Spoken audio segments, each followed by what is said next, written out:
pretty good May coming our way. So enough about us, Nevin. Let's talk about you for a little bit. If anybody has any Sure. questions, if anybody has any questions for Nevin, you are more than welcome to put them in the chat. Put a Q in front of your question if you would please. Also, if you have a question for Tina, you can write those in there as well. So, Nevin, give us your elevator pitch. What do you do? What do you want to do? Where you at in your career, and where do you want to be? Sure. I spent 20 years of my life managing restaurants and working half those as like a training coordinator type person. And after working myself to the bone for decades, I decided it was time to do something that I wanted to do. And I'd done some acting when I was younger and decided to jump back in. And I started working on some local TV shows and stuff that we're filming in Portland, Oregon. That's where I was located before I moved here to the Midwest, and was doing some background work, then started getting to the voiceover. Um, and yeah, so I've been doing this for about 7 years now. I work primarily e-learning, corporate narration, a couple commercials here and there, small local stuff. Landed my first indie video game role a couple months ago, so I've been working on that project as the game rolls out. But ideally, I want to work in animation and video games and stuff like that, because those are the things I love. I'm a giant nerd, and I love anything like that with where I can do character work and just have fun and bring joy and laughter to the world is kind of my goal. All right. I love Yeah. that. Yeah. And if anybody wants to get a hold of you, they can do that right through your website. Absolutely, absolutely. And yeah, in addition to the voiceover, I also do graphic design, logos, websites, all kinds of stuff like that. I'm also associate producer on a project called Fogtown, which is a team of friends out of Portland, Oregon. It's basically a puppet-based TV series that we film in front of 3D environments, kind of like virtual production, but on a small scale. And it's loosely based off of Sherlock Holmes, and it's a lot of fun, family-friendly comedy. It's a blast. You should check it out. All That's right. awesome. Congratulations on all of that. That's so Yeah. cool. And you said that you do websites and graphics, and you've given me so much love on Facebook and recommendations that I would like to extend that to you as well, which I have. But let's give your spiel on websites, because honestly, I'm way too busy. I don't want to do any more. So take them. What do you have going on? I mean, I usually refer people to you if they're in Wix and they want to stick with Wix, because I know that's Yeah, what you work with. I work primarily in WordPress. It's what I've used most of my life. that's I good actually to went know. to college for graphic design, so I've done it freelance off and on for 20 some odd years now. Um, but yeah, I kind of jumped back in the beginning of last year just because, as many of us, voiceover doesn't pay the bills quite yet, and I gotta Oh, pay those bills. So that I dove back into that instead of going back into restaurants, because at least right. I can still work from home and save my sanity. And I love the fact that there's different tiers now to options for people for websites. Besides do-it-yourself freebies, I offer what I offer to teach people how to do it, so they can just not bother me afterwards. I'd rather teach you how to fish than give you a $500 fish. And I tell them, I'll build your website for you. I'll be your web guy, but I'm going to charge you crazy amount of money because I don't want to do it. And it's been awesome. I've had over 70 students in the past year, and not one doesn't know how to take care of their online presence. So Well, very psyched that you offer a different level than that $1,500 $2,000 hey, welcome to website development. yeah. So Well, so and thank you. I don't even go that high. Oh no, no, As God, we no. all know, our industry is wicked expensive. Everything that we do is wicked expensive. So I try to give back to the community, and I do full built websites with SEO optimization, all the bells and whistles, custom sites. They're not made from templates, for Right. a reasonable price, There you go. because Why not? I can't do what other people do and feel good about myself. Fair enough. That's the reason why Terry will tell you he was one of the first ones that I built for websites, and it was all because he's a friend, and I can't charge people I think everybody in voiceover becomes friends eventually. So Yeah. it's just kind of a weird thing. That's what's so great about this industry. Yeah. So if people want to get websites done by you, they can do that through nevinstoltz.com as well. Yep, absolutely. There's a little Cool. banner at the bottom of my website down there, and that'll take them to my specific web design Awesome. segment on my webpage. All right, Nevin Stoltz, thank you Very so cool. much. Great job, great interview, and we'll see you on the inside, my friend. Thank you. Thank you, guys. Thank you, Nevin. Well, that was fun. Oh, here's Yeah. Nevin's a good guy.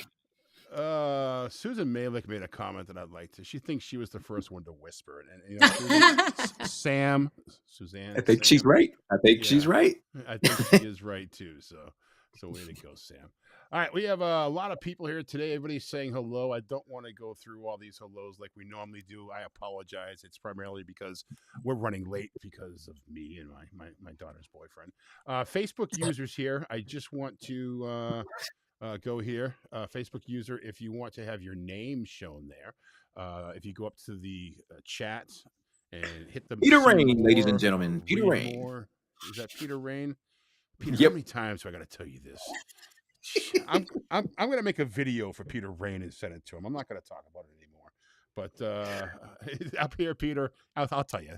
Read more, see more, whatever it says. Have it drop down a little bit. Click that Ecamm link, and just have to say yes. Give it permission for Facebook to talk with Ecamm, and that's it. And if you can't figure it out, Mike Cunningham is going to come over to your house, drink all of your alcohol, and then leave. He's not going to help you. He's just going to drink all your alcohol and leave. All right. So let's get to let's start with Terry today. How's that, Terry? Let's go. If Terry can make it, you can too. I like to watch Scooby-Doo. All right. What do you got? We need a better theme song than that. People, help us out. I can't do everything, man. Okay. So we got air fryer bang bang shrimp. You know these recipes are quick hitters. They are easy. They don't have that many ingredients, and anyone can do it. Because if I can do it, you can do it too. Go back to the ingredients, Jim. We got all-purpose flour, egg whites, panko breadcrumbs.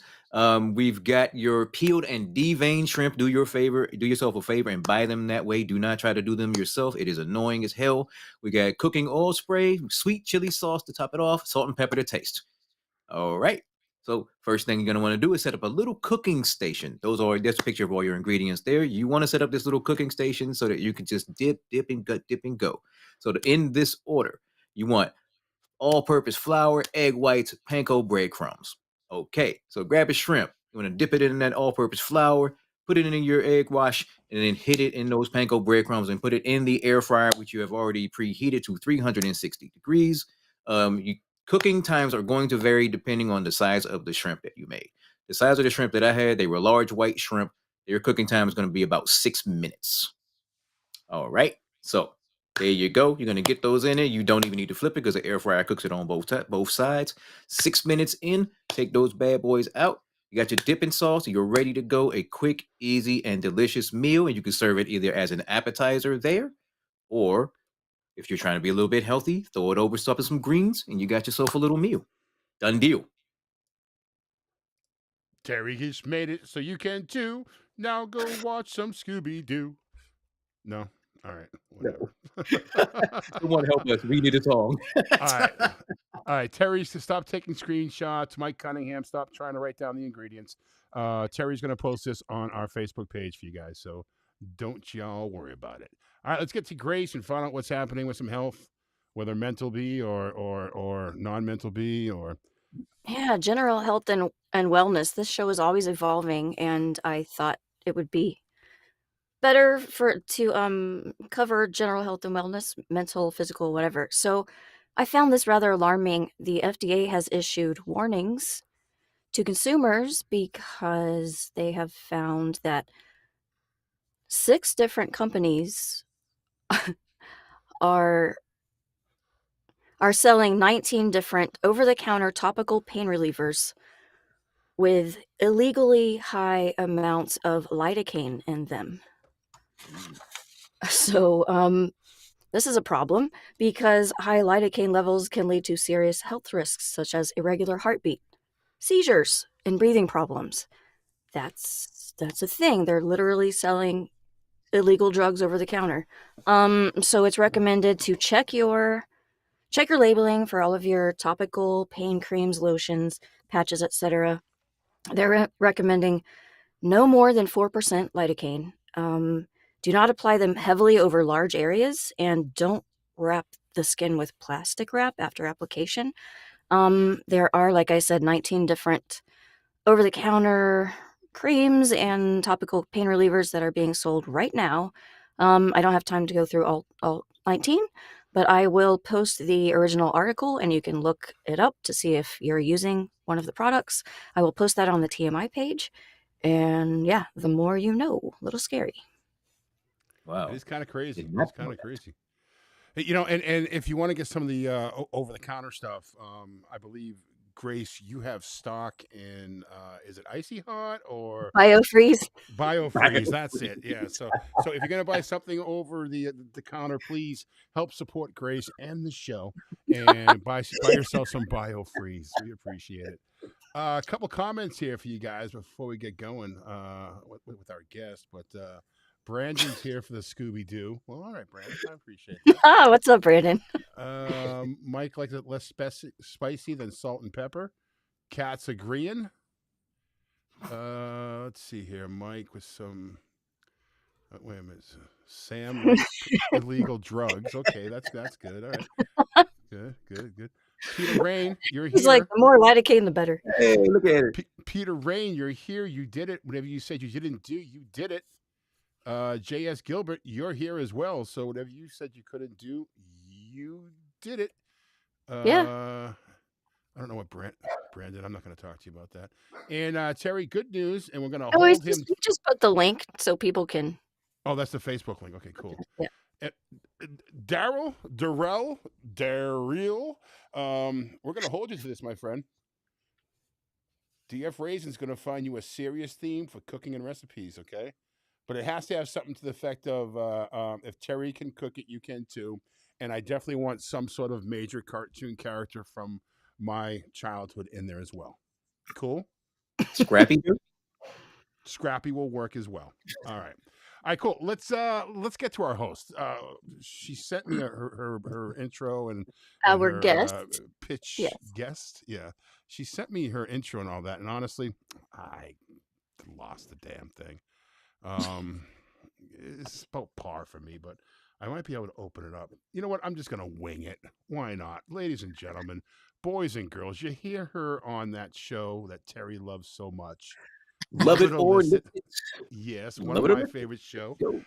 She is the. I hope I get this title right. I'm just gonna say she is the Lord and Master of Sound and Fury.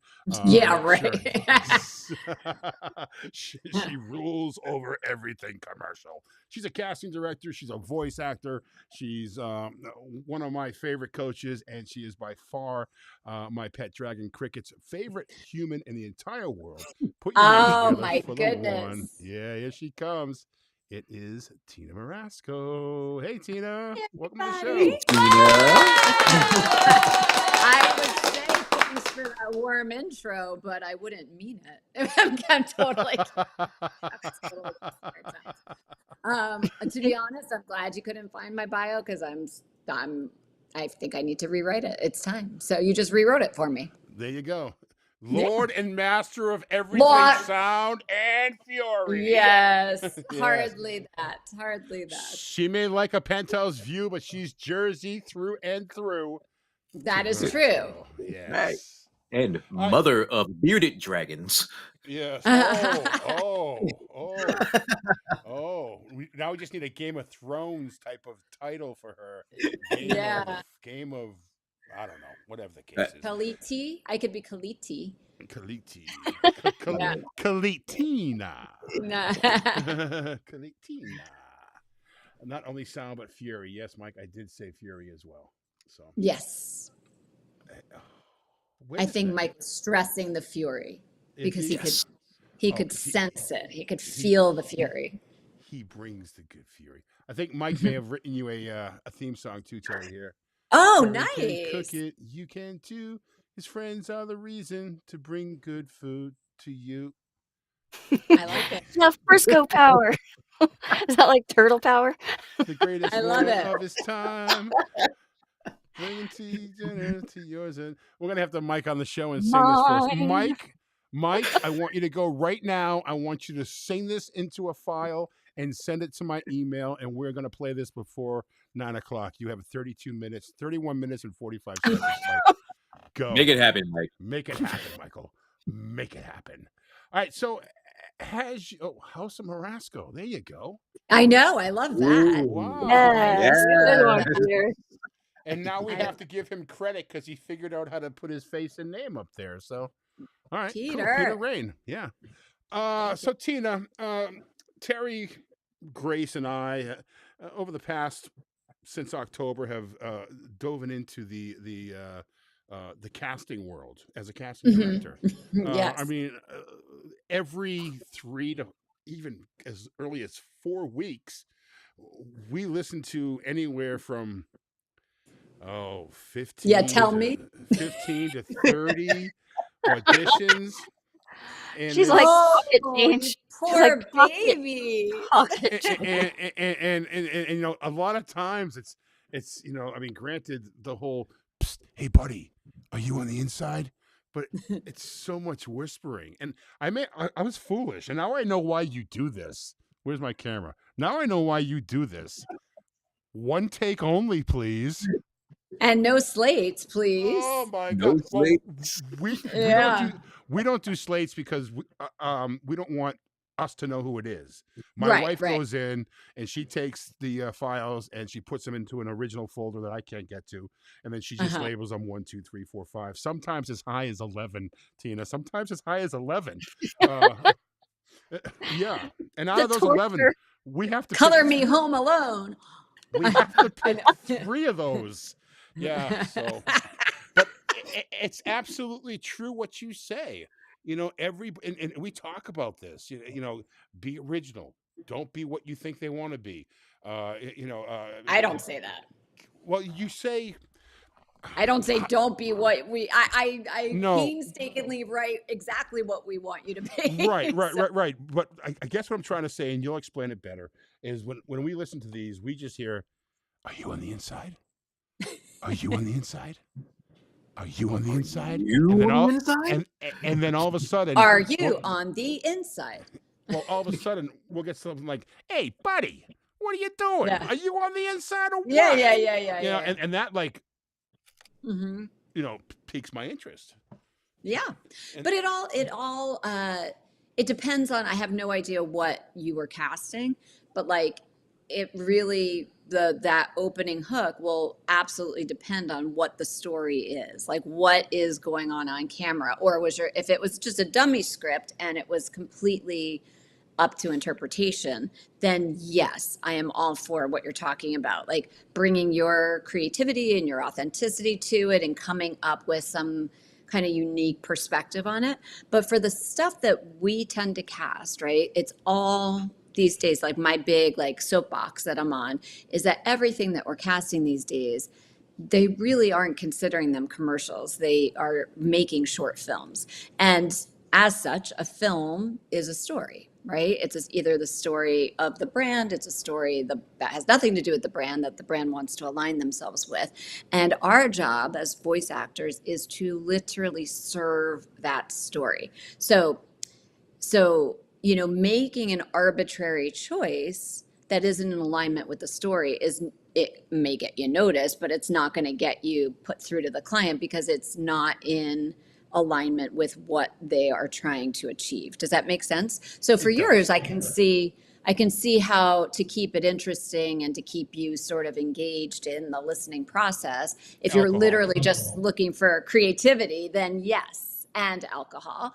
But you know, for our stuff, what we're really, really listening for is who understands the story being told and who is completely dropped into that story and engaging with it moment to moment, truthfully, from your authentic point of view. That's really it in the nutshell.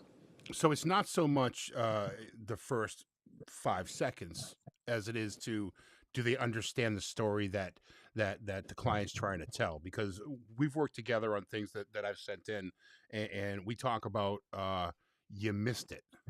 You missed the Well, turn. yeah. You Well, no, missed the.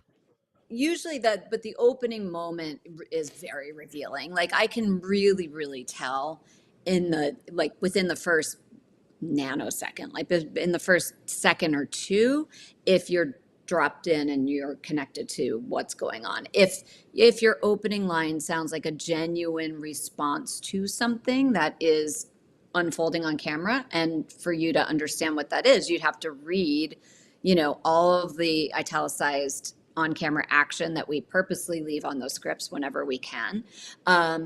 And really understand like what is unfolding on sort of, if this is your role, you're observing it and responding to it, or what did somebody say to you that forces you to respond with the first line of the script. So that is pretty evident very, very quickly. So then let's say you get me past the opening moment or two, then I am listening for like, oh, did you catch the turn in the script? There were a lot today, what I was casting, where it was the third take that we specifically asked for a lead in, which is not normal, but this was a request from the client. And the lead in, like I was all in on the first two takes, and then the lead ins were so bad that it just killed. It just like actually hurt my heart, because I was like, if we hadn't asked for that lead in, you would have totally been in, but like the bad lead in just totally ruined it for me. And bad lead-ins are just when they're just so prefabbed and general and sort of like, hey, Sally, did you hear like whatever. They're just so not authentic to a real story that's being told. They're just sort of like, listen, or, you know what I mean? Like there's just a very general, like, prefabricated things that are just so not specific and not moving that story along in any way, shape, or form. Fair enough. So Yeah. you say that in the first nanosecond, what is it that you're looking for in that first nanosecond? Oh, exactly what I just said. Like that you are completely dropped in and that you understand gotcha. the story that's being told, and that it sounds like in that opening moment that you're responding to something authentically. Cool. Grace, you have a question? Yes, will you explain to our viewers and or listeners what is the difference between a casting director and an agent? Yeah, absolutely. Very, very different. So casting directors are basically matchmakers, right? We get hired most of the time by the advertising agencies, and we work on behalf of the creative team at the ad agencies. So we're kind of agnostic. We don't have any affiliation to the union or not to the union or whatever. We could cast, if Terry wanted to hire me to cast like a video for, your birthday party, I could, and you know what I mean? Like you want me to find a great voice to narrate your birthday video, we can do that. Agents, so we don't represent talent. We get hired by the ad agency to find the best voice for their project that is open to the terms that are being offered, right? So we work exclusively with talent agents. We send our breakdowns to the talent agents. Talent agents send them to you all, voice actors, and then you audition, send them back to your agent. They send them to us. Then we go through all of the thousands, a little bit more than 15, the thousands of auditions that we get. And we handpick the absolute best matches of the specs that are being looked for. And so and the thing that's important to note is that casting directors don't have the power to say yes to hire you. We ultimately just give our clients essentially like a poo-poo platter of a variety of choices that all fall within their parameters and the specs of what they were asking for, that we think are the absolute best of the best of the best reads. They're the most well acted, they're the most dropped in, they're the most organic, and all of them fit the spec in one way, shape, or form. And then we deliver that to our client. Sometimes, we try to give about 60 per gender. So if we're casting all genders, we might give the client 120 reads to choose from. And then our client the creative directors at the ad agencies. They're the ones that come up with the short list and then ultimately decide who gets the job. So casting directors are basically like a big funnel of, we get all the reads, and then through our, based on our taste and our preferences and what we know the clients are looking for, that's where our finesse and expertise come into play. Is like we go like, oh, that's an interesting choice, and oh, that could really work, and oh, I think if I reach out to this person and slow them down and get them to kind of like, let the moments unfold a little bit more, we'll redirect. And that's sort of our role. Agents, on the other hand, represent talent. So, agents have a roster of talent that they, it's their job to procure you all jobs. And they work hand in hand with casting and, present us the, options that are right for our projects. And then, but they're the ones that are responsible, I'm sorry, for like negotiating your rates and your, you know what I mean? They're the ones that are responsible for all of the contract situations and the rate issues and getting you paid and all of that. Awesome. Thanks for that. Do you ever sort of scratch your head at auditions that you get sent from agents? Like, why did they let this one pass through? Like, why? What are they? All the time. Really? Oh, wow. Oh my goodness, all the time. Well, can you imagine, like, if we're getting like 1,000 auditions for a single project, they're not all going to be, spot on, amazing. So, yeah, there are certain agencies that are incredibly buttoned up, and you can tell they listen through and do quality check, or they'll send us a note and they'll say, hey, I think these two people were going too slow, we've reached out for a quicker read. Like, there are agents that are super on top of it, and then there are other agents that feel a little bit more like they're just kind of passing the auditions back and forth. Both things are okay, because we really have a particular style at Sound and Fury, where, like, we are really sticklers for non-announcery, completely connected, dropped in, authentic reads.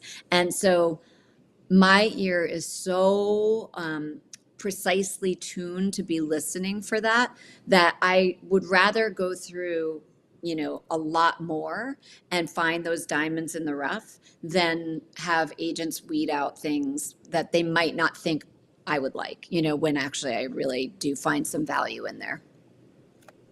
Interesting. Okay. Yeah. Terry. All right, so I know this is a little controversial, but I know that you've had disagreements with people who book quite often about whether or not the specs matter. What do you tell us what your side of the argument is, and do you think that the other side of the argument has any place? Well, I could tell you that, like, so this is the process. When we get a job, we spend probably a half an hour on Zoom with the creative directors, asking them every detail in the world of what they're hoping to hear. We will try to ask, like, what if they can share the music with us, if we're allowed to see the rough cut. We get all of the information we can get, and I immediately get off those calls and I translate that into the specs. So the specs are the equivalent of you coming in live and I'm saying, like, oh, good, Terry, I'm so glad you're here. I just hung up with the creative team. This is exactly what they said they want. And you interrupt me and you go, no, I don't want to know anything. I'm just going to do what I want to do. Like, would you ever do that to a human? That's what the specs are. The specs are literally me saying to you, here's absolutely every clue that I have spent probably an hour formulating and crafting after I get off the phone with them, to get you to the read that everybody is hoping that you get to, so you can win this job. So and that is then the criteria that I'm using when I'm listening to these auditions, right? I am using those specs as my guiding light to see if you matched. And those specs are literally based on, I just saw the commercial. So, there's no way that you could possibly know when you're at home in your booth what the tone is, what the vibe is, what the music is, without reading all of that information. So why would you ever want to handicap yourself like that? So I can tell you, like, at least I can only speak for what I do. If somebody completely disregards the spec and they're just like totally in left field, it's like I don't even give it more than a half a second, because it's like, if literally the specs say like, hey, this voice speaks from a place of like gentle curiosity and wonder, and then you come in all like bombastic and loud, I'm like, all right, well, that's just a mismatch, right? So it doesn't really make any sense. But if it's working for other people, it's not going to work on a Sound and Fury, I can tell you that much, because unless you just happen to guess exactly right. But like, that is really our, we put in so much care in terms of how we write the specs. And I've been trying to write the specs more like I'm coaching now, so I'm like really kind of going like, hey, here's the campaign background, which is basically me saying to you, here's the story, here's the absolute story that you're telling, here's the version of you that we want to hear telling this story, and maybe consider that you're kind of sitting back and you're observing it and you're just kind of responding to it moment to moment. And so I'm like literally trying to coach you through it. So we really do put a lot of time and attention into it. And so it's just to help you. So if you want the help, then read the specs. With that in mind, because I want to come back and talk about you coaching, and Grace, you can follow up right after that. I just want to get this before I forget. Ladies and gentlemen, boys and girls, the Terry cooking theme If Terry can cook it, you can too. His friends are his reason to bring food to you. Chef Briscoe Power, the greatest one of his time. Chef Briscoe Power, bringing dinner to yours and mine. Oh my gosh. That was awesome. Mike Cunningham, ladies and gentlemen. Thanks, Mike. Oh man. That was amazing. He's That is actually impressive. he is actually write the he recorded my intro for my Blades, Bows, and KOs podcast. And he recently recorded the outro, and he sent me 4 takes, and he's like, be sure you listen to all of them. Man, his last one was so out of anything. He was just like, Blades, Bows, and KOs. I was just like, it's supposed to be a booming, like rugged, and he just I in a laughed so world hard. It that's sent me ruled into a by coughing blades, fit. bows, So and that's KOs. So yeah. Tina, now you have to write the specs for that song. Go. Yeah, exactly. No, Okay, I so think we already have it. We just have to take Yes. the MacGyver theme song karaoke and put it behind it, and we're good to go. There you So, go. There Steph you has a go. question for you. So I'd like to get to our Sure. listener questions before ours. If you get that many auditions, why do clients go to a second casting? It's a good question. So, lots and lots of different reasons. Sometimes this just happened where I thought it was a spectacular casting link, and it was male, and the specs were like, the age was like 40 to 60, lots of depth and grit and gravitas. And I know a guy. and then and the reads were phenomenal. And then they came back and they were like, this is great, but when we put it to picture, we think it's kind of weighing it down a little bit. Do you have any younger reads?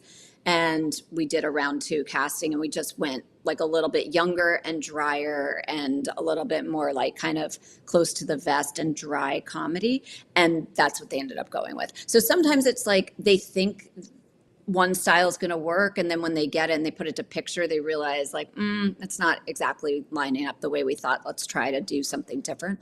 Sometimes it's, like right now we cast something like a week ago that was non-union, and then the clients decided to flip it union, which is always a good thing. And so now we're doing a whole second round of casting that's union. There are lots of different reasons.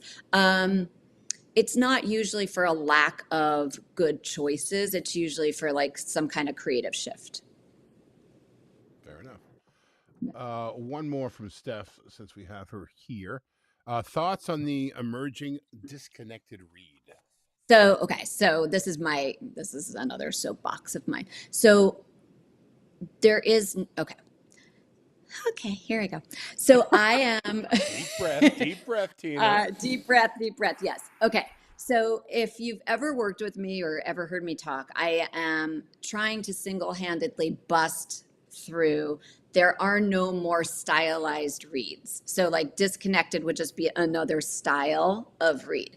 Any kind of stylized read, like, oh, this is my warm healthcare read, and this is my delicious food read, and this is my luxury car read, right?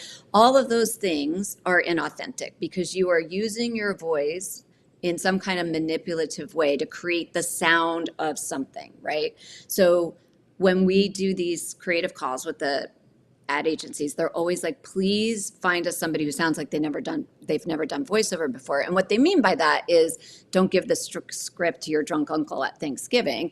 That's not what they're wanting, but they want it to feel like true peer-to-peer sharing, right? So even when we cast for banks like JP Morgan, Chase, whatever, the clients are always like, please don't give us any bank voices, right? Because that's a style. It's that professional, polished, button-up style.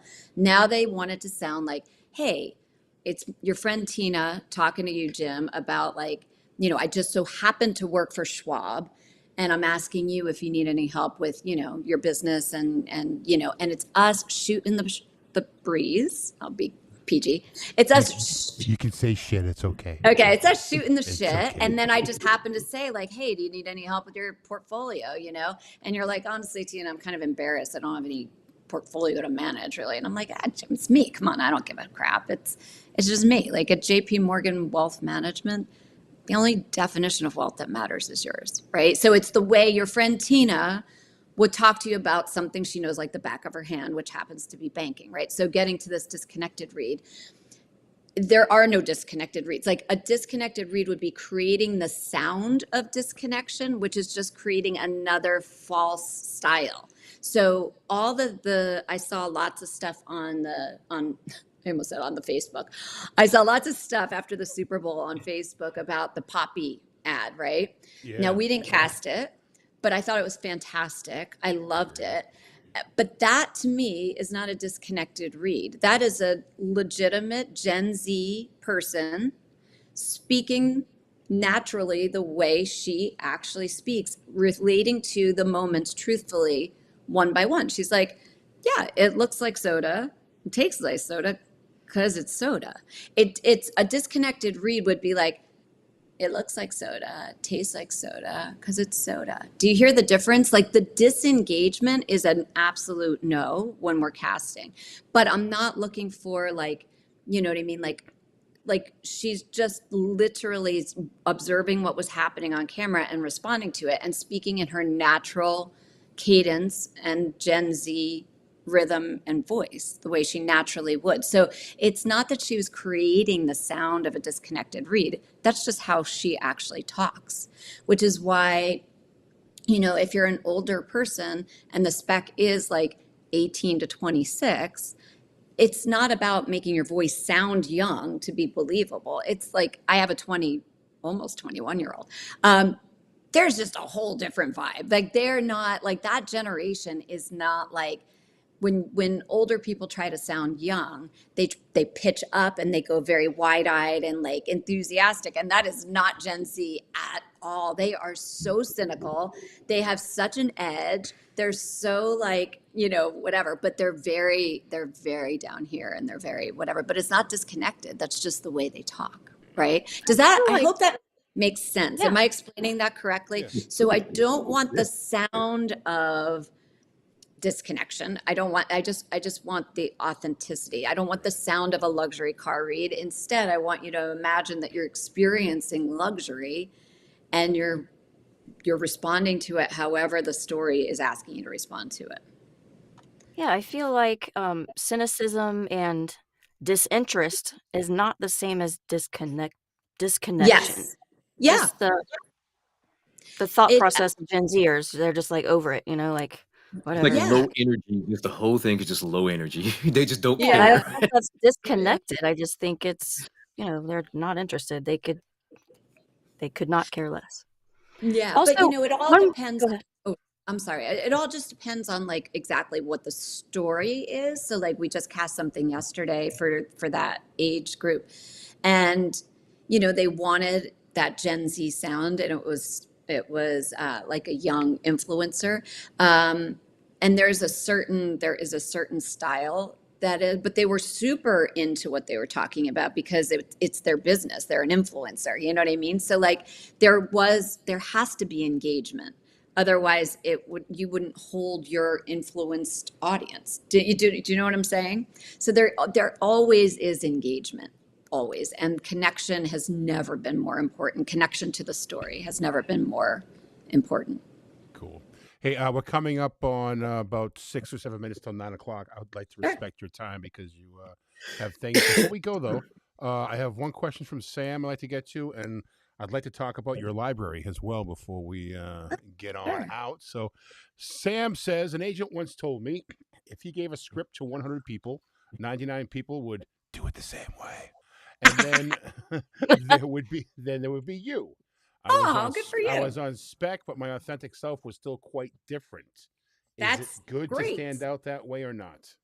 If you are your authentic self and you were telling the story like the way it says, in the answer, then yes, 100%. That's the gold we're mining for. Your authentic self matching up with the story that's being told. That's That's the magic sauce. That's the chef's Yeah. kiss, as There you they work that into the song. go. Actually, DF Raisin did make a point about the song, by the way, Terry. He said the theme song may have knocked his idea out of the running. So maybe The not. Oh, bar's pretty high. I really think we should have a contest for that when we get back from Costa Rica. But before we go to Costa Rica and before we wrap up the show, let's talk about your library because it is like having Tina on your shoulder when you are auditioning. I say it, and you know, one of my biggest crutches is the self-directing. I think a yeah. lot of people. I mean, I can coach, I can direct. Yeah, Mhm. I can't do it to myself for some Yeah. reason. I'm not hearing or saying what I want myself to say. But when you tell me, you're like, why didn't you send that? Well, because I didn't have you on my shoulder. But Yeah, now you I need the do, and engagement. you can Yes. choose. Let's talk about your library. And if you speak Spanish, stay tuned. SOCKS for information. Yes. So thank you for queuing this up. So really, like the thing that I love most in the world is coaching actors, and Jim knows this.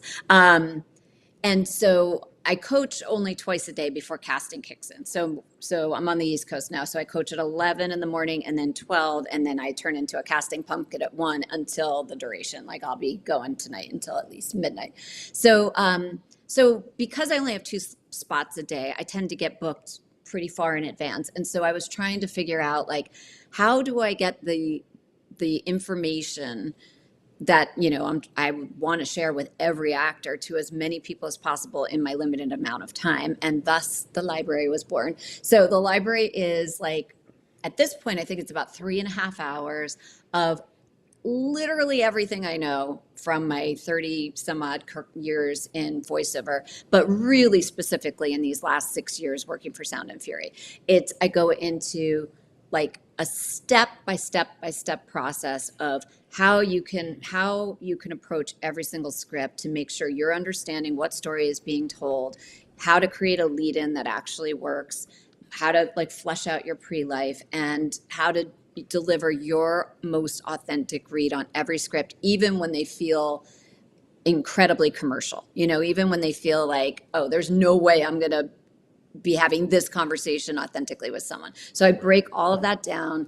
I go into really great detail about the casting process, exactly what we're listening for, how to achieve it. I crowdsourced every question. So I have a video in there called like VO Magic 8 Ball, where I answer literally every burning question that's ever been asked to me as a casting director.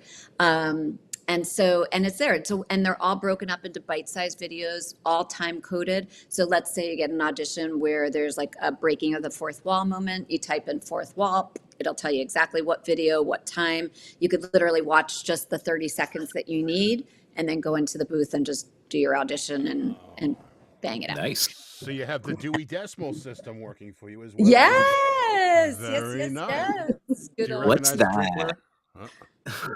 Oh man. That's for you. I brought that just today for you. So Thank you so much. Yeah, there are a few pieces. And tomorrow's the big day. She drops the next album on us. yeah, she does. I've already been told that the whole airplane trip and all of vacation in Costa Rica will be Orchard Poets. Taylor Swift heavy. So Yep. bring my Prepare earphones. There we go. Yeah. So if people want to get hooked up with your very quickly though it's in Spanish now or Yeah, so so the big reveal before VO Atlanta this year was I had it all subtitled in Spanish, and so there's two versions on the website. The website is just tinamorascocoaching.com. Then so when you go there, you'll see a tab for the library, and then you'll see it in Spanish too. If you want it in with Spanish subtitles, you can choose which one is preferred. They're exactly the same. It's just that, one has the subtitles on there. And and I would be delighted. It is honestly like the greatest gift to me when somebody comes for coaching after they've gone through the library and I just hear everything so clearly. Like, I'm like, oh, you nailed the structure. Oh my gosh, I love the difference between the takes because of da. And it like turbocharges our time together because I don't have to spend time kind of laying the foundation. It's already there. So. Yeah, and now we have to get Stephanie Johnson to do the audio descript of I Yeah. love that, Stephanie. Hit me up. All right, listen, we have 3 seconds. We're gonna end this one right on time for you tonight, Tina. So thank you so much. So I can go back to my 8 million Yes. auditions. TinaMorascoCoaching.com if you want to check out the library or all things House of Morasco. The Yes. bearded I dragon love lady. that. Yes. Thank you Nice. so much for having me. And We really enjoyed having you. Thank Thanks you so for much. being That was a lot here. of This was fun. awesome. Appreciate it. Tina, always good Yeah. to see you. We'll see you in a You couple too, weeks. Okay. Bye now. Bye, guys. Bye. Be good. If you can't be good, be happy. Or be drunk. I Or didn't be change bad. this either, did I? Okay. Or be bad? Is that what you said? Yep. All right, mean- fair enough. That's an option. Fair enough. All right, so coming up in 2 weeks, May 2nd, Tracy Lindley will be here. So we'll talk about all things LinkedIn and hopefully get some of our socials in line. After that, I had a great conversation with Ann Ganguza about 3 or 4 days ago. And Hey. she's psyched to be on board. So she's going to be here on the 16th. The 30th, Jordan Reynolds is joining us. And I'm going to throw this out here right now, because the ball's already in motion, so I don't think I'm jinxing things if I were to say on the 30th of May, we're going to have yet another big announcement. You thought the announcement about, by the way, if you don't know, we're doing a scholarship for conferences, which Scott Parkin has sold out a workshop. So we're going to take all that money and send people to Dallas and send people to Atlanta. Well, we have something coming up in the summer months that we've been planning for a couple of months now, and it has grown very nicely too. So I'm very excited about this. I really wish I could tell you all about it now. But, Me too. trust me. No. Let's So I'm Make going to 'em put wait. the date out there. Make us wait. May 30th is the date that we're going to make that big announcement, and I'll be teasing that from now until then. So I guess that's it. That's all I've got. I don't know. I think that's enough. Yeah, I'm good. All right, cool. That was really fun. It was fun. It was fun. And I wasn't drinking at all. Me either. I barely was. Because you would never take Maybe- me off camera. I just didn't want to be. Maybe that's the secret. Maybe no, that can't be the secret. Whatever. I'm Scott Irish. I can do what I want.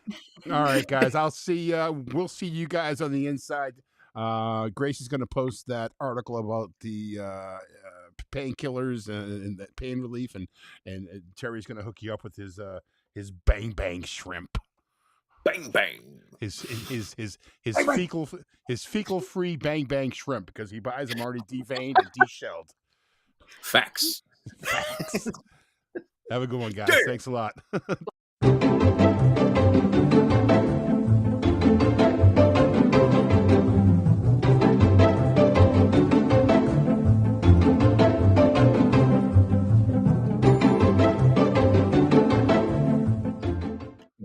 Somehow we get fucking the Dewey